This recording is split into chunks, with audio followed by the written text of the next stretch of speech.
In 1299, witnesses accused an Italian monk, Jacopo Fiamenghi, of debauchery and fraud. As Alec Ryrie writes, he allegedly said that there was not another world, neither heaven nor hell, but only this world. He also denied the existence of a soul. In 1550, Francesco Calcagno, a friar accused by the Inquisition, said that God does not exist nor the soul. Before he was sentenced to death, Calcagno is said to have added that he would rather worship a pretty little boy in the flesh than God. But can we, based on these reports, call Friar Fiamenghi and Friar Calcagno atheists? In this review, relying on these academic sources, we'll embark on a historical journey in search of the first atheists. Just a reminder, I currently teach a course on the history of atheism at the University of California. And on this channel, I've already covered a few video reviews related to this topic. In the future, I'll publish videos about the role of women in the freethought movement, how speculative atheism was invented in France, and many other interesting reviews. But for now, let's focus on who we may call the first documented self-proclaimed atheist in history. As Nick Spencer writes, a discourse on the present state of England, a report to Lord Burleigh in 1572 claimed that the realm is divided into three parties: the Papists, the Atheists, and the Protestants. Walter, Earl of Essex, complained in 1567 that in England there is nothing but infidelity, infidelity, infidelity, atheism, atheism, atheism. Also, the Cambridge History of Atheism recalls that a 1603 petition to King James I of England notes that there are four types of Englishmen: Protestants, Puritans, Catholics, and atheists, who live on brawls. Spencer also recalls that by 1600, the Bishop of Exeter could complain that in his diocese it was a matter very common to dispute whether there is a God or not. 17 years later, a Spanish ambassador estimated that the number of English atheists was somewhere in the region of 900,000, or around a sixth of the population. At the same time, the French philosopher Mersenne, writing in 1623, estimated that there were as many as 50,000 atheists living in Paris alone. But what exactly did they mean by atheist? As the researchers explain, this isn't precisely what we understand by the term atheist today. Michael Hunter and David Wooten clarify that in those days the term atheist was used to describe a variety of positions that didn't adhere to orthodoxy, including deism.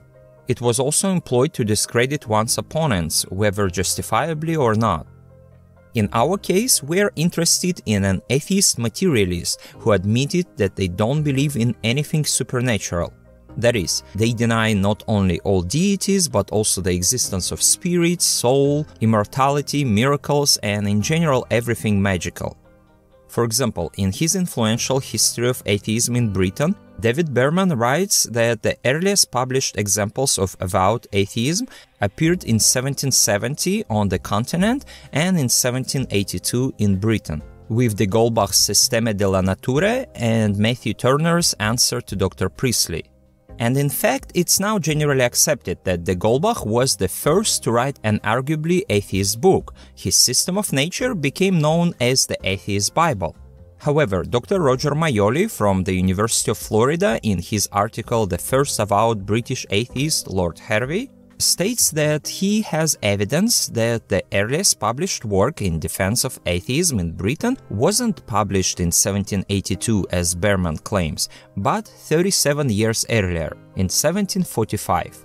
He is referring to the Origins of Moral Virtue and Religion Assigned, which was published anonymously in London. Maioli states that it was written by none other than John Lord Hervey. But I'm still not satisfied. Excuse me, but 1745? Can't we find something earlier than that? For example, in 1947, in his celebrated The Problem of Unbelief in the 16th Century, The Religion of Rabelais, Lucien Febvre claimed that Rabelais not only had not been an atheist, but could not have been an atheist. He claimed that no one could have been an atheist until Descartes made it conceptually possible. According to him, back in those days, people simply used the word atheist to insult each other. It was a pejorative term. But until the 17th century, true atheism simply wasn't possible. Also, as James Turner noted in his study of unbelief, until the 16th century, questioning the belief in God was extremely difficult, if not impossible. According to him, disbelief in God emerged only in the 17th century and could be found among the elites of the intellectual world through the 18th century. Gordon Melton, relying on Turner, writes that only through the 19th century the situation changed significantly and the first atheists, even a few atheist groups, emerged in public. Already in the 21st century, unbelief under various names, like skeptics, humanists, freethinkers, and so on, has become a dominant opinion for thinking about the world throughout the Western world. And also in several countries, it has become the dominant worldview. But let's go back into history and try to find a person whom without any doubt we could classify as a genuine atheist in a broad sense, meaning that this person rejects any supernatural assumptions. In my video reviews on religious skeptics and freethinkers from the ancient world and medieval Islam, I've discussed numerous skeptics.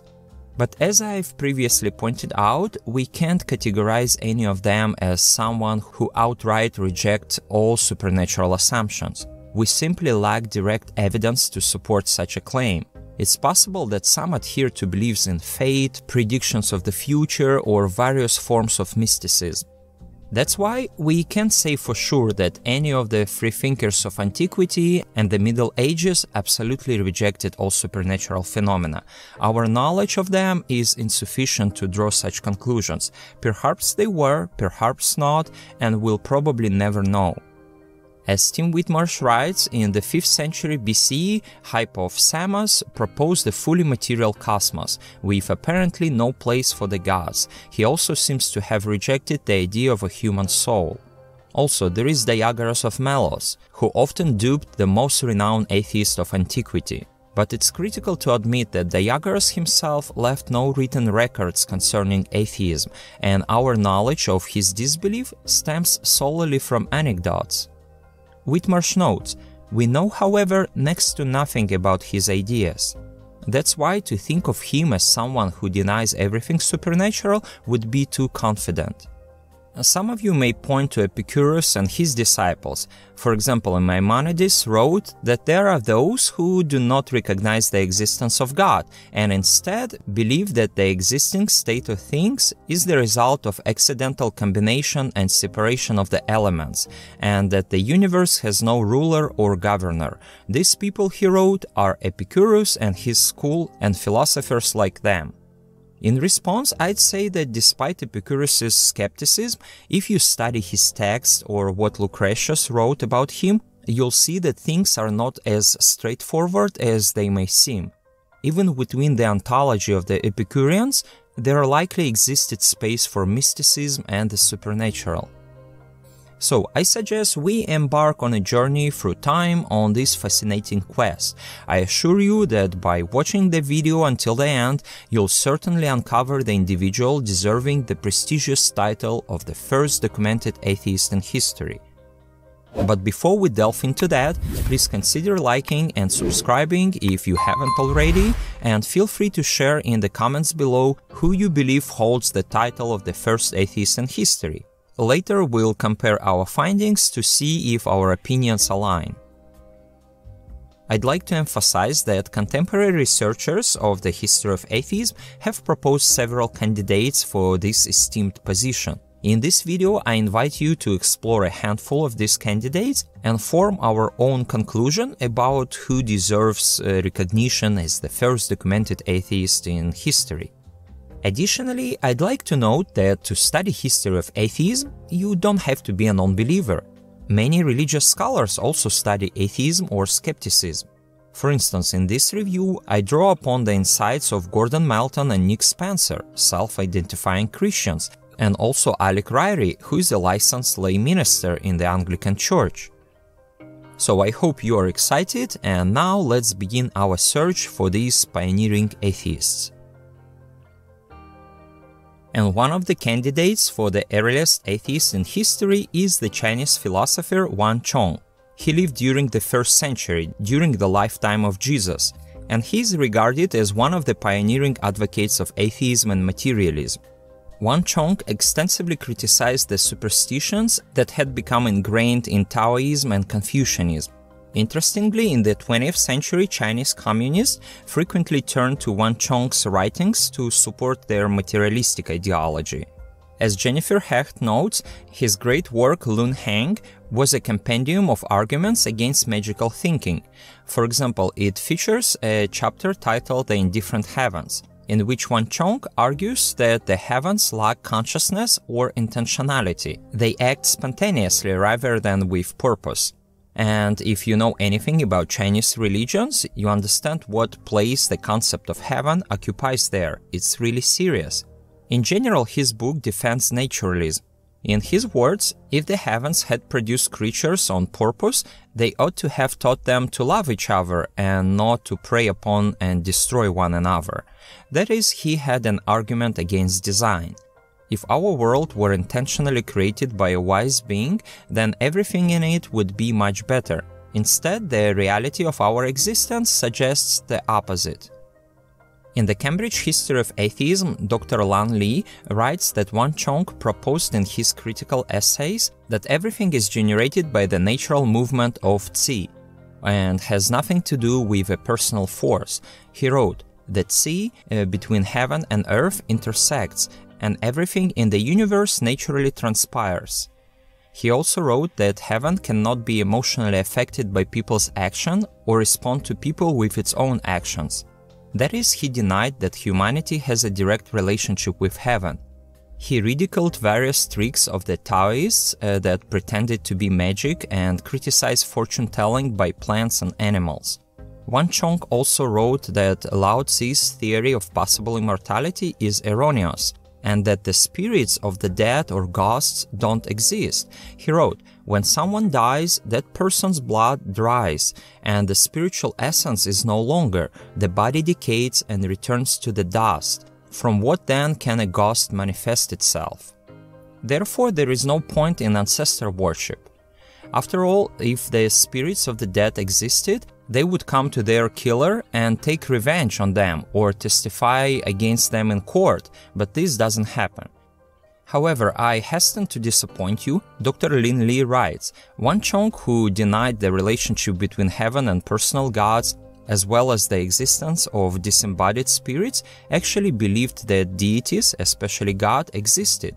He shared the same view with the well-known Confucian, Dong Zhongsu, regarding God or heaven as the ruler of all things divine. Thus, the theory proposed by Wang Chong was oriented more to the inexistence of ghosts than radical atheism. That's why Wang Chong's stance remains questionable, and the situation with him is complicated. While some may point to other Chinese skeptics, for similar reasons we cannot be 100% certain that any of them completely denied supernatural assumptions. Let's move on. The next candidate for the title of the first atheist is the renowned and influential first-century Jewish rabbi Elisha ben Abuya. He lived concurrently with Wang Chong and disciples of Jesus. Jennifer Hecht dedicated a subchapter to him in her book. It's documented that over time Elisha ben Abuya began to renounce belief in the Jewish God and rejected organized religion. Talmudic tradition tells us that he admired Greek literature and possessed forbidden books. He disregarded the observance of the Sabbath and disobeyed Jewish law, leading to his excommunication as an apostate. But can we definitely label him an atheist? Most likely not, as it's known that he had an interest in mysticism. Overall, our knowledge of Elisha ben Abuya or Wang Chong is too limited to make a conclusive judgment. Some may argue that we forgot to mention the famous Indian materialist school of Charvaka or Lakayata, but let's be honest, our understanding of them primarily comes from their critics. Even Dr. Bhattacharya, who extensively studied the Lakayatics, acknowledged that we cannot establish whether they fully denied all supernatural assumptions. Therefore, let's continue our quest for a more credible contender for the title of history's first documented atheist. To this end, I suggest shifting our focus to Europe during the Renaissance and later the Enlightenment. As Alec Ryrie writes, in 1273, a merchant named Durandus de Olmeira, I hope I pronounce it right, appeared before officials of the Bishop of Rodez in southern France. He confessed to telling a friend that profit was better than virtue.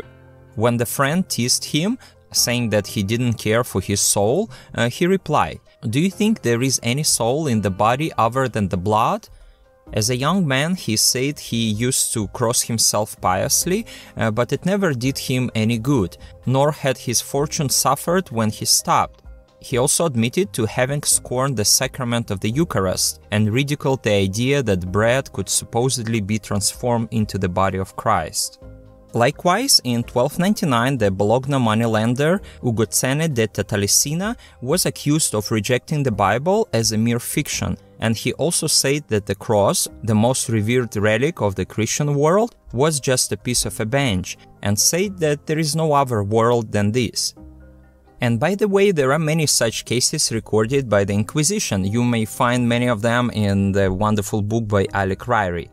Here are a couple more examples. In 1526, a servant boy in Toledo was held before the Spanish Inquisition after multiple witnesses reported him for saying, "I deny God and our F lady, the whore of cuckolded arsehole." And almost 100 years earlier, in 1448, the Bishop of Worcester interrogated a heresy suspect named Thomas Semmer. This tailor completely rejected the Bible and church liturgy. To him, the Bible was a cynical tool of social control, and Jesus was a simple man. He denied the Trinity, the immortality of the soul, and the existence of heaven and hell. But at the same time, Thomas Semmer claimed that paganism was better than Christianity, and that everyday life proved that the devil was stronger than God. That is, most likely he didn't deny everything supernatural. In 1417, the Florentine scholar and manuscript hunter Poggio Bracciolini discovered the lost text of Lucretius on the nature of things. It turned out that this epic poem from the 1st century BCE is the best surviving summary of Epicurean philosophy. So in 1431, the humanist and, by the way, a pioneer of biblical criticism, Lorenzo Valla, wrote on pleasure, a dialogue between a Stoic, an Epicurean, and a Christian, clearly sympathizing with the Epicurean. As is known, he also exposed the donation of Constantine as a forgery. And by the way, this was an important document justifying the papacy's claim to secular government. Anyway, what we know is that the Inquisition found him heretical on 8 counts, including his defense of Epicurus, but in a close call, King Alfonso stepped in and saved him from the execution. We of course have no evidence that Lorenzo Valla himself was an atheist, in the sense that we need, but through his works he made the path to atheism much easier, because later humanists relied on his works. One of the greatest French satirists, François Rabelais, who was also a theologian and monk, was friends with the famous humanist writer Etienne Dolet. As Jennifer Hecht writes, both of them have been thought of as atheists for centuries. When Rabelais was alive, a lot of people called him an atheist. In his works, Rabelais mocks priests, scripture, church hierarchy, and rituals. At the end of the 19th century, a historian of great prestige, Abel Lefranc, known as the commanding general of an army of Rabelais experts, claimed that Rabelais was an aggressive atheist, barely hiding behind his literary veil. As Hecht writes, Lefranc has terrific evidence, not least that Rabelais' colleagues called him an atheist, and vociferously. Lefranc's book became the last word on the subject for a generation. Rabelais was an atheist. But as I have mentioned before, in 1947, in his celebrated book The Problem of Unbelief in the 16th Century, The Religion of Rabelais, Lucien Febvre claimed that Rabelais not only had not been an atheist, but could not have been an atheist. Febvre claimed that in the time of Rabelais, it was simply unthinkable for anyone to become a complete atheist, since no one, even technically or theoretically, could come to such a conclusion. Febvre explained that back then simply everyone used the word atheist to insult one another. He claimed that no one could have been an atheist until Descartes made it conceptually possible. So, it turns out to be a paradox about which researchers of irreligiosity are still arguing. So now let's return to Etienne Dolet. Jennifer Hecht points out that after all, Febvre himself offered good evidence that contemporaries saw Dolet as an atheist. As Alec Ryrie writes, perhaps Etienne Dolet really did deny the immortality of the soul, the charge for which he was burned to death in Paris in 1546. In the 16th century, he would be called the martyr of the Renaissance. Etienne Dolet was a fan of ancient literature. He especially revered Cicero, and apparently came to the ideas of materialism. A contemporary wrote of Dolet, "Sneer away, you ape of Lucian, to deny the existence of a God in heaven who wishes his son to die for the salvation of man, to deny the last judgment and the punishment of hell? This is madness." At the beginning of the 17th century in Paris, there was apparently a circle of humanist writers interested in ancient texts. In addition to Rabelais and Dolet, this group included Bonaventure de Perier, who published the book Cymbalum Mundi. This work sharply ridiculed theologians, and for this he was sentenced to be burned as a heretic. But what's interesting is that, as Jennifer Hecht noted, Febvre himself, only a few years after publishing his work on Rabelais, found a text by Bonaventure de Perier called Cymbalum Mundi. It had been published in 1537, and it struck Febvre as the real thing. Unbelief. He dealt with it by claiming that de Perier had been unusual, an exception, because he happened to have access to ancient texts that sufficiently augmented his mentality. Therefore, historians are a bit puzzled. Michael Hunter, for example, is skeptical about Febvre's statement that the only possible road to atheism was post-Cartesian philosophy and science. He writes that Febvre was himself guilty of the kind of anachronistic thinking that he castigated in others. Alec Ryrie writes about another contemporary of Dolet and Rabelais, who was also executed in 1547 for atheism. It was Jacques Gruyer, and it happened just a year after the execution of Etienne Dolet.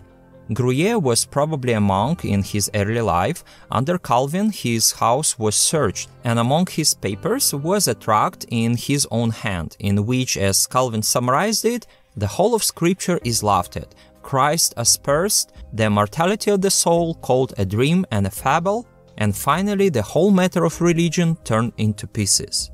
Under torture, Gruyer confessed to having corresponded with Etienne Dolet. 2 years later, a much longer book in Gruyer's hand was discovered hidden in the rafters of his old house. The book was full of detestable blasphemies against the power, honor, and essence of God. On Calvin's advice, the book was solemnly and publicly burned. Gruyer wrote, "God is nothing, men are like beasts. The soul or any afterlife are things invented by the fancy of man. Jesus Christ was not God's son, but a fool who wanted to claim glory for himself." Also he wrote, "Everything that has been written about the power of God is falsehood, fantasy, and dream. All religion was a human fabrication." For example, he ridiculed the story of the creation of the world described in the Bible, and in general for him, the Bible as a whole contained nothing but lies and taught false and mad doctrine. He even wrote a letter to Calvin where he ironically urged him to reject the doctrine of Christ and say that you have found by the scriptures that it is not he who was the Messiah, but yourself. Then you will have an immortal name as you desire. So, how do you feel at this point? Are you tired of searching for the first atheist? Do you have a candidate yet? Or are we still looking? Well, here is another candidate for you, Giulio Cesare Vanini. Nick Spencer calls him one of the Europe's first atheist martyrs. Vanini was educated by the Jesuits and he joined the Catholic Order of Carmelites. As Spencer writes, Vanini appeared to accept the eternity of matter, mocked the doctrine of creation, argued against the existence of non-material beings and the human soul, claimed that miracles had natural explanation, and said that the only true worship was worship of nature. Religions, he claimed, including Christianity, were fictions invented by priests and princes to secure power. He even cast doubts over the very existence of God. As Michael Hunter writes, in the words of one report, he mocked all that is sacred and religious. He knew no God, he attributed everything to chance.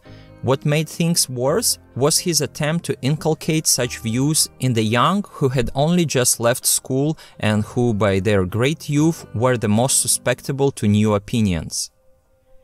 Vanini was arrested by the Inquisition in 1618 in Toulouse, where he had been living under an assumed name. As a result, the Parliament of Toulouse found him guilty of atheism, blasphemies, impieties, and other crimes. Stephen Mitchell reports that before his inquisition, Vanini said, "Come along, let's die cheerfully as a philosopher." And when he was asked whether he would beg God for mercy, Vanini replied, "There is neither God nor devil. For if there were a God, I would pray him to launch a thunderbolt on the wholly unjust and iniquitous Parliament here. And if there were a devil, I would pray him to swallow it up in the realm below. But because neither one nor the other exist, I will do nothing." On February 9, 1619, Giulio Cesare Vanini, then 34 years old, was outfitted with a placard reading "Atheist and blasphemer of the name of God." His tongue was cut out, he was strangled, his body was burned, his ashes were thrown to the wind. Nick Spencer wrote that Vanini sounds as if he were an atheist, although not necessarily a coherent one. But what do you think? Is this information enough for you to assign Vanini the title of an atheist? Another candidate we must mention is the great Paolo Sarpi. Almost every major city in Italy has streets and squares named after him. Sarpi was a theologian and historian. But in 1607 he was excommunicated. Long before Laplace, he published descriptions of the universe as he saw it, in which there was no room for God. As Hecht writes, Sarpi also rejected all supernaturalism. Most notably, he argued that the human sense of God comes from our ignorance and frailty. That is, it is about human needs, and that these needs can be transcended. Intelligent people could see past the myths and live moral lives without fear of God or death. Sarpi was also a proponent of the Copernican system and a friend and patron of Galileo Galilei. He maintained contact with Francis Bacon and William Harvey, and his works inspired Thomas Hobbes. As we know it, Sarpi opposed church intervention in scientific affairs, and even before the trial of Galileo, he wrote, "I foresee that the debate surrounding physics and astronomy will be reduced to theological grounds, and that to my great sorrow, Galileo will be forced to renounce his views to avoid execution of heresy and excommunication from the Church. There is no doubt that a time will come when more enlightened scientists will lament Galileo's unfortunate fate and the injustice done to this great man, but he will have to endure it all and will not dare to complain openly." For his views, Sarpi appeared before the Inquisition 3 times, but each time he came out clean. Hecht reports that when the Church investigated Sarpi, Rome came to believe he was the head of an atheist company located in Venice, and Sarpi was reported to have said that there were many atheists in Venice. It reminds me of how the Italian theologian Lelio Sozzini wrote in 1549 that most of my friends are so well educated they can scarcely believe God exists. Alec Ryrie says that this was, of course, more of a joke, but this joke reflects the reality of Italy during the Renaissance. Ryrie notes that north of the Alps, the association between Italians and atheism became proverbial. As the Englishman Richard Harvey wrote in 1590, Italy hath been noted to breed up infinite atheists, and if the British were tempted by doubts, they were liable to be called Italianati. Another English scholar, Roger Ascham, admitted that he had only been to Italy once for 9 days, but it was enough to convince him that the special point that is to be learned in Italy was first to think ill of all true religion, and at last to think nothing of God himself. The very word atheist, Ascham lamented, was unknown in England until some Englishmen took pains to fetch this devilish opinion out of Italy. And England apparently wasn't far behind Italy. As I already said, in 1617 the Spanish ambassador calculated that the number of English atheists almost reached 1 million. That is almost 1/6 of the population. Stevens reminds that in 1652 the English physician and scientist Walter Charlton wrote that his country has of late produced more swarms of atheistical monsters than any age, than any nation has been infested withal. Of course, Stevens admits that they probably exaggerated or mistakenly called a weakened Christianity atheism. Europe's infestation of true, there is no God atheistical monsters was probably still rather small, but disbelief was indeed growing.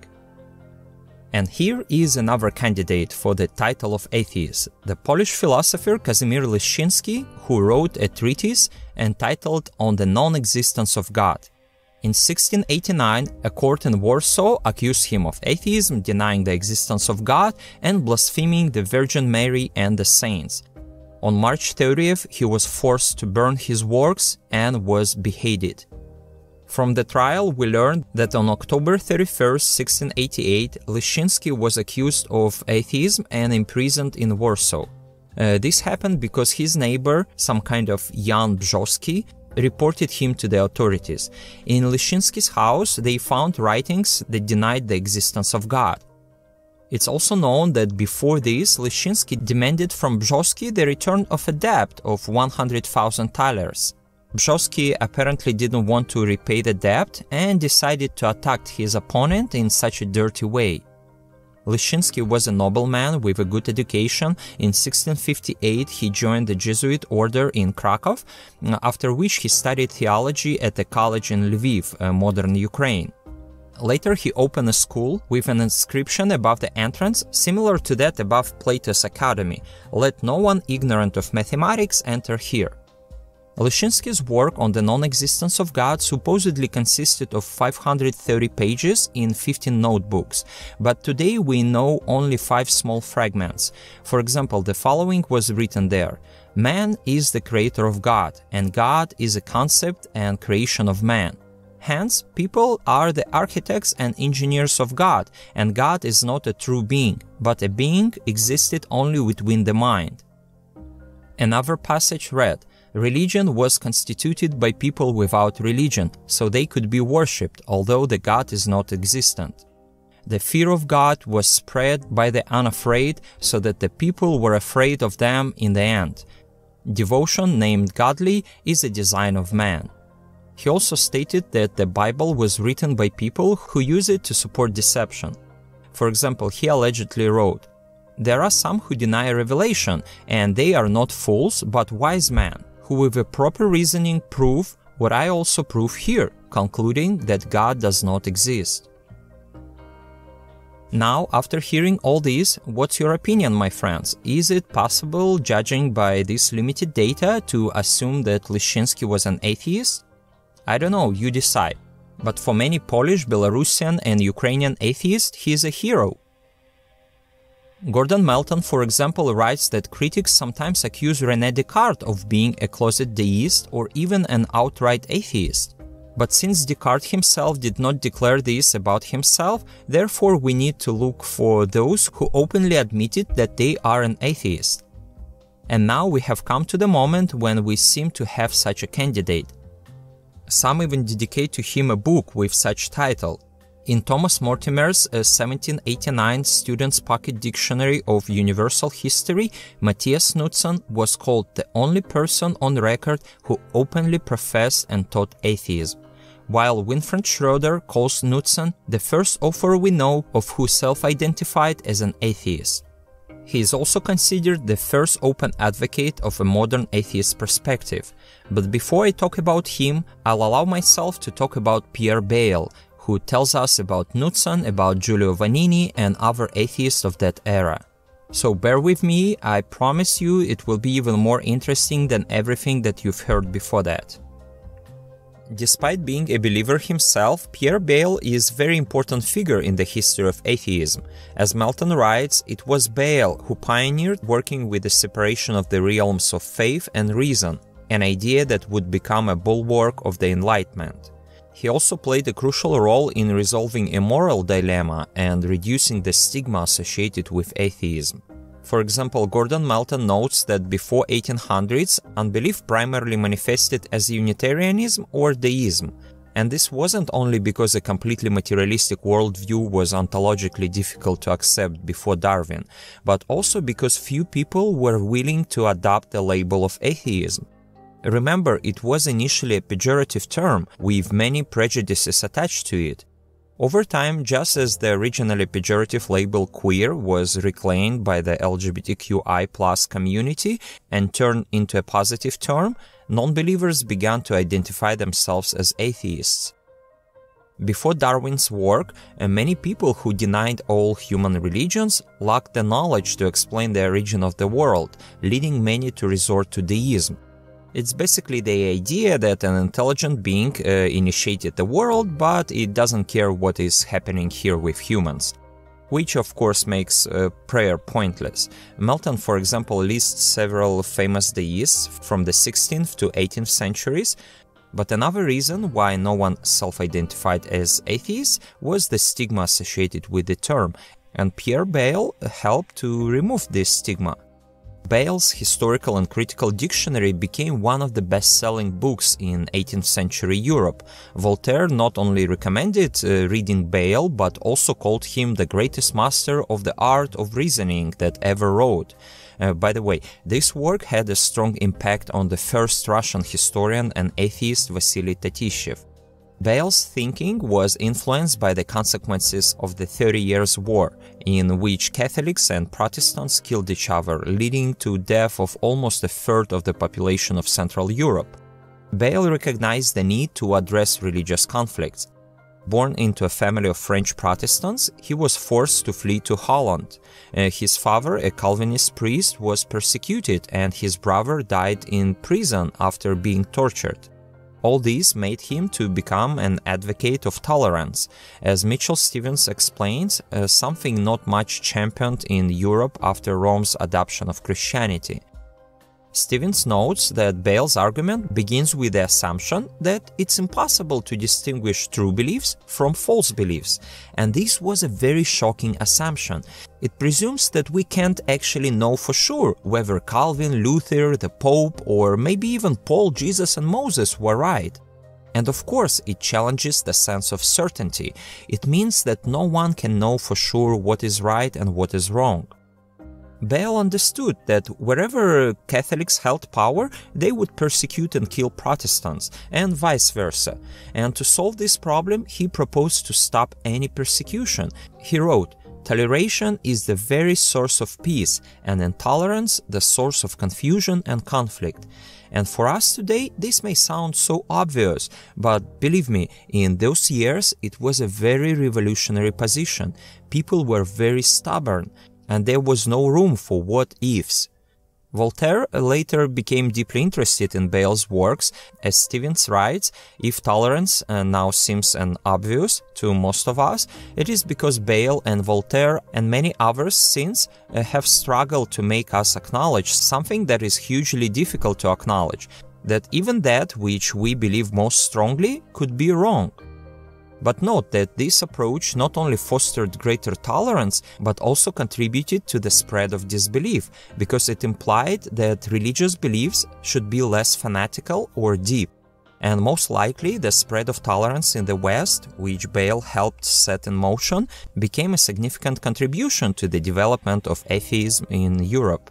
But not only this, Bayle is important for another reason. In his Historical and Critical Dictionary, he made the controversial claim that atheists can be at least as moral as religious people. In his book, he argues that the most immoral individuals in history were religious. He reminds his readers that many Christians, despite their beliefs, are the slaves of vice and the constant victims of their passions. At the same time, he gives examples of many unbelievers who lived honest and virtuous lives. For example, among others, he names Diagoras and Giulio Vanini. And then Bayle concludes, "Now, if atheists exist who, morally speaking, are well-disposed, it follows that atheism is not a necessary cause of immorality." Just imagine how shocking it sounded back in the 17th century. If even today in the 21st century, when Pope Francis claimed in 2013 that atheists can be good, it was a shocking news to many. This way, Bale basically says, look, there are many examples of immoral religious people. It means religion doesn't help them to be moral. At the same time, the existence of moral atheists demonstrates that atheism doesn't lead to immorality. And note that Bale himself wasn't an atheist, but he helped people accept that the theories and ideas of atheists weren't inherently dangerous. We shouldn't be afraid of them, and people may have plenty of other motivations for moral behavior besides a fear of hell, including a sense of guilt and duty, fear of disgrace, or a love of praise. As Stevens writes, about a century and a half earlier, Bale presented a counter-argument to Dostoevsky's later claim in The Brothers Karamazov that atheists must be immoral. Bale demonstrated that religion is not essential for morality and that atheism is not terrifying. This made it less daunting for atheists to openly declare their disbelief. This way, Bale's work gave courage to many atheists, but more importantly, he told us about some atheists of his time. And this brings us to another candidate for the title of the first documented atheist, Matthias Knudsen, whom Bale mentioned in his dictionary. Gordon Melton reports that Knudsen was the first open advocate of a modern atheist perspective. But what do we know about him? Knudsen was born in Germany in 1646. He studied theology at the University of Copenhagen and later in 1673 became an assistant priest. But he lost his position because he criticized the clergy during his sermons. And already in 1674, Knudsen distributed handwritten atheist pamphlets, and to avoid arrest in the city of Jena, he fled from persecution. It's known that he called his followers, I hope I pronounce it correctly, conscientiaries, as conscience was the only authority they recognize. Nick Spencer, for example, writes that according to Matthias Knudsen, himself a prominent atheist, there was an underground society of 700 sworn atheists in late 17th century German academic circles. And this is only in the city of Jena, since there were many more in other cities. As Winfried Schroeder reports, according to Knudsen, there are no transcendent entities such as God, the devil, or immortal souls. The Bible is implausible due to its many contradictions, and the guidelines for human behavior should be reason and conscience. In his Latin letter, Amicus Amicis Amica, again I have no idea how to pronounce it, Knudsen summarizes his beliefs as follows. Moreover, we deny God, we despise authorities from above, and we reject the churches together with all ministers. Melton wrote that after the persecution, Knudsen passed from the scene and died in obscurity. That's why we don't even know what year he died. And now I'd like to say a few words about the most obvious candidate for our award. In his case, we can state without any doubt that he was an atheist and materialist.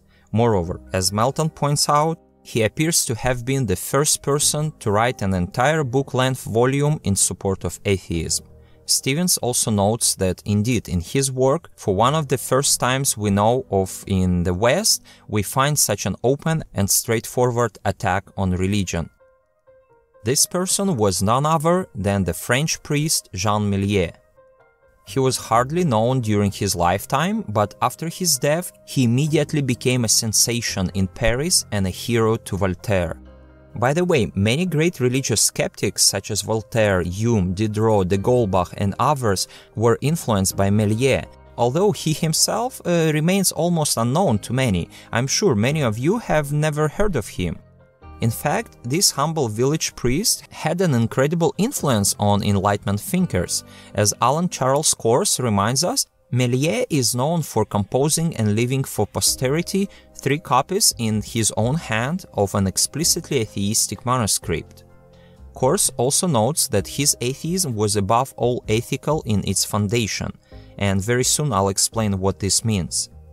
Meslier didn't just raise questions of theodicy. Many before him had done this, nor did he simply argue about the absurdity of believing in God or claim that the Bible is merely a collection of myths.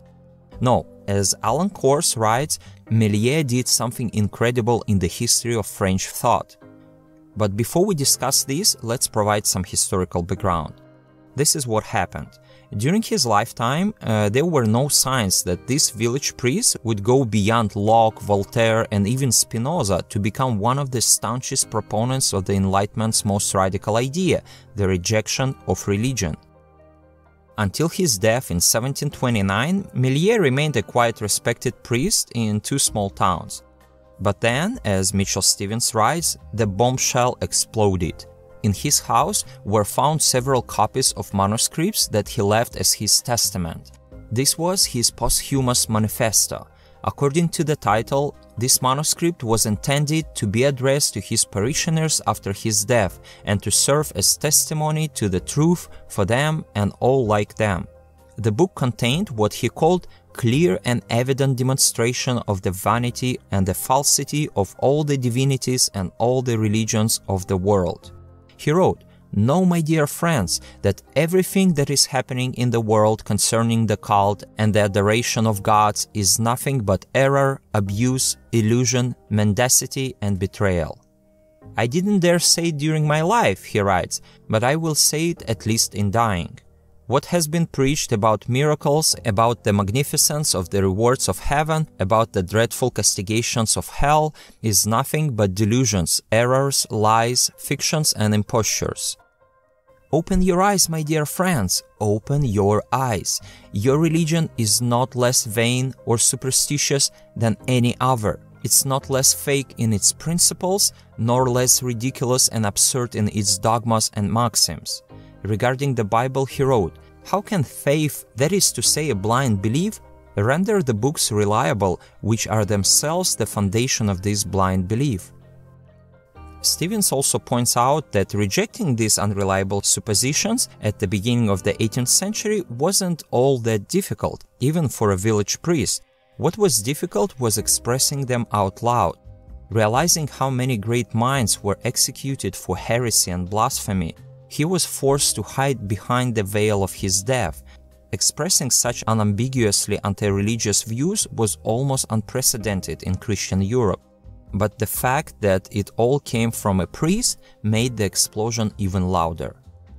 Voltaire notes that among the flood of clandestine works on sale in Paris in the 1740s, there were more than 100 handwritten copies of Meslier's text or excerpts from it.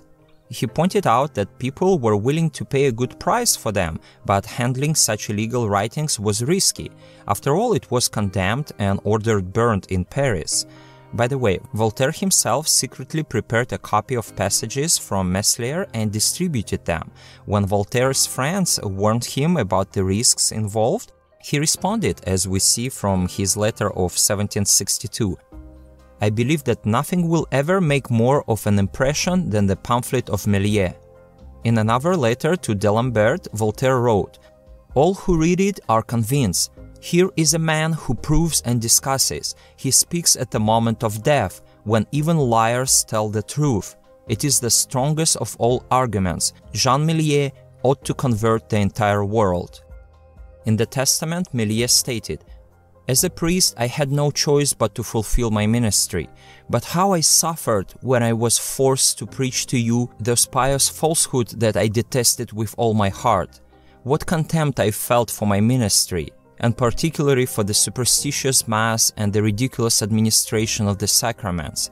1,000 times I was on the point of publicly exploding. I wanted to open your eyes, but a fear stronger than my strength suddenly held me back and forced me to remain silent until my death." He also admitted that he felt responsible for the well-being of his parishioners. That's why he didn't quit his job. But most of all, Meslier was concerned with questions of justice and suffering. He believed that if God existed, he would provide his creatures with everything they needed for well-being. After all, this is what any loving parent would do. Meslier was offended that according to the Bible, God intervened and had the kindness to send an angel to console and to assist a simple maid, while he left and still leaves every day a countless number of innocents to languish and starve to death. Meslier, however, didn't just raise questions of injustice. For example, Voltaire believed that especially ordinary people need religion and faith in God in order to be moral. but Meslier believed that it was the opposite. Voltaire was afraid of atheism. He once remarked, "I want my lawyer, my tailor, my servants, even my wife to believe in God, because it means that I shall be cheated and robbed and cuckolded less often." But Meslier believed that, on the contrary, people are immoral precisely because of religion, and that even simple peasant workers would become more moral if they rejected religion. He believed that if religion disappeared in the future, people would become much kinder to each other, as religions encourage despotism, injustice, and suffering. As Alan Kors explains, many could deny God, but Meslier's unique stance was his insistence that without atheism it was impossible to build a moral society. This was an extremely radical idea. Kors states that it was one thing when Pierre Bayle declared that atheists could be virtuous. Such an idea was already shocking and unacceptable for many. But Meslier went much further. Meslier argued that atheism was the only rightful moral view in the world.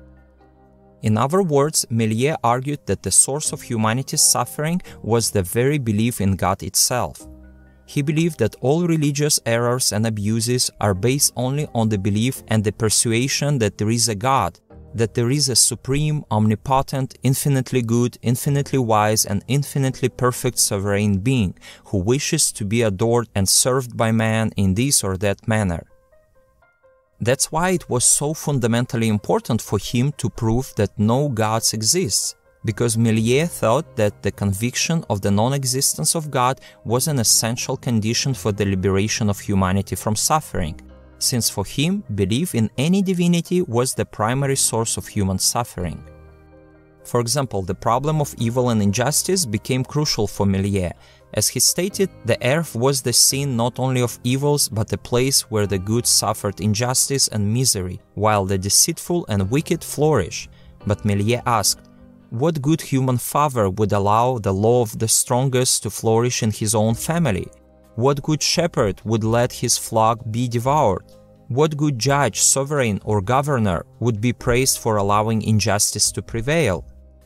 The God of the theist, however, was worse than the most malicious father, shepherd, judge, sovereign, or governor, because he supposedly had infinite power.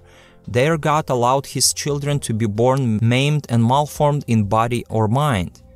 Would an infinitely good and infinitely wise perfect being take pleasure in seeing his children languish and die of hunger, watching them suffer in misery and hating each other, tear each other apart, destroy each other, and devour each other cruelly?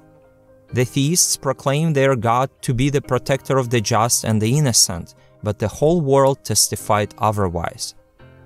That's why believers had to invent their imaginary compensatory heaven, but the very need for such heaven argued against their own portrait of the God they invented. So, don't you agree that this is a very controversial and bold statement? Even in the 21st century, it sounds extremely radical.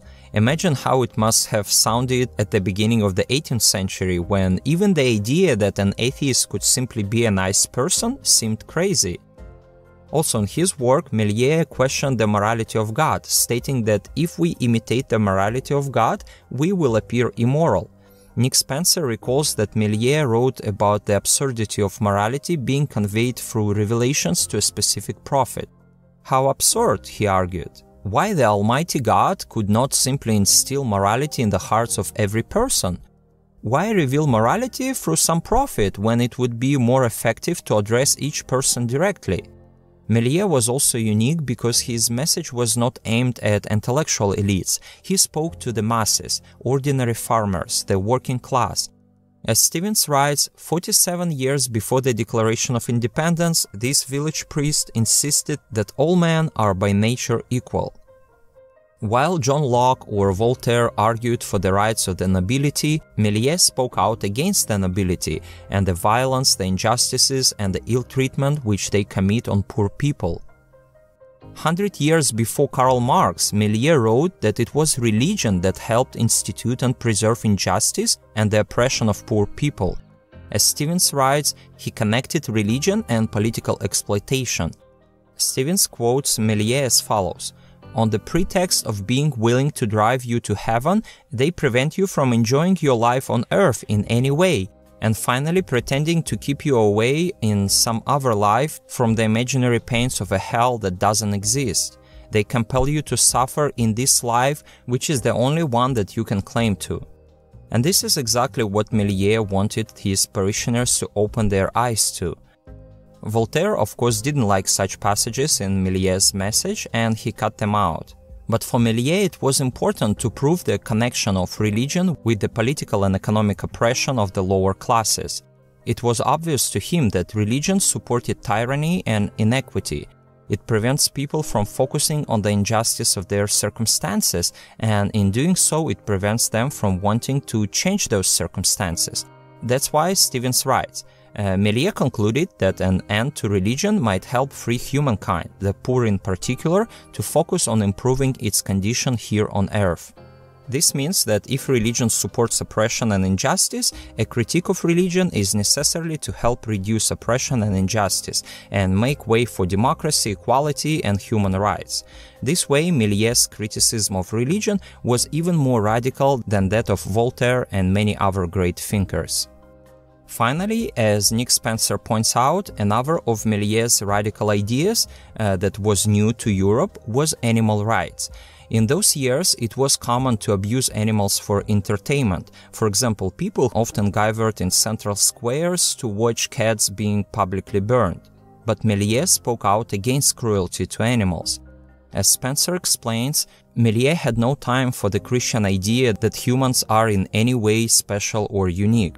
His proto-utilitarianism, based on pain and pleasure, led him to defend the idea that animals are our equals when it comes to suffering, and he came close to advocating a form of animal rights. To conclude, this is who John Meslier was. Even from his grave, this priest conveyed a revolutionary message to 18th century Europe that without God and religion, humanity could build a better life. So now I'd like to ask you, my friends, what do you think after hearing all this? To whom shall we give the award for history's first open atheist? Here is a list of notable candidates in chronological order: Rabelais, Desperriers, Dolet, Gruet, Sarpi, Vanini, Leshinsky, Knudsen, Meslier. Or perhaps you have someone else in mind. Unfortunately, we know very little about these figures, but based on what we do know, we can say that there is at least a 50-50 chance they were all atheists. After all, it would be no easier for those who disagree to prove their position than for those who agree. Personally, I would give Giulio Vanini a 75% chance of being someone who probably denied everything supernatural. However, since we have a handwritten work of Jean Meslier, I give him a 99% chance, making him the recipient of our award today.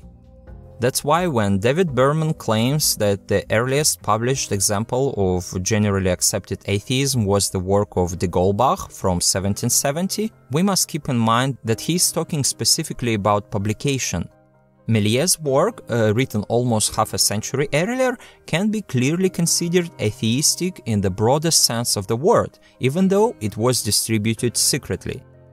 I hope you'd agree that all the marathon participants were worthy candidates. This is my humble subjective opinion, but I'm interested to know who you would vote for. Please leave a comment below about your favorite candidate or simply share your thoughts. I would be interested to know your opinion. If you liked the review and found it useful, please share the links on social networks. If you like what I do, you can also support me through donations or a subscription to Patreon. Many thanks to those who already support me, you are the best. And to everyone who watched until the end, I wish you peace and health wherever you are. And I look forward to your comments.